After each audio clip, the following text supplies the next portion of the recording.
Well, the latest information we got from the actual ship itself was at little after 11 o'clock local time, when one of the migrants we've been in contact with for days now sent us the following message: the Coast Guard are coming, they have guns. Now, according to the information we've managed to collect, indeed, we managed to speak to port authorities. The port authorities have confirmed that indeed the boat had been stormed, that tear gas and rubber bullets had been used, that indeed the boat has been evacuated, and that the migrants have been taken to a detention center. Now, it's important to note that according to some witnesses, there have been between 7 and 10 people injured during that assault on the boat. There were ambulances that were taking these migrants away. Those migrants are indeed in a Tripoli hospital. Then again, according to various sources on the ground there in Misrata itself. And indeed, the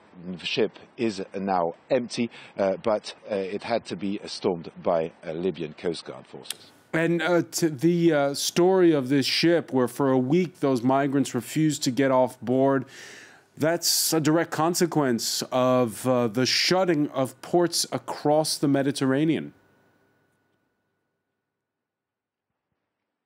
Yes, absolutely. This story, which is a first, it is the very first time that migrants refused to disembark from a ship that rescued them in the Mediterranean Sea. It is a first, and it poses a number of legal questions. The fact of the matter is the International Maritime Organization back in June extended the search and rescue zone of Libya, meaning the Libyan Coast Guards now have a much larger area they must watch, and indeed they are the ones who decide which ships are indeed to be rescued or not. And at the same time, well, European ports have been closing their doors to migrants. The big problem is the Geneva Convention says that indeed people who are rescued at sea must be brought back to a safe port.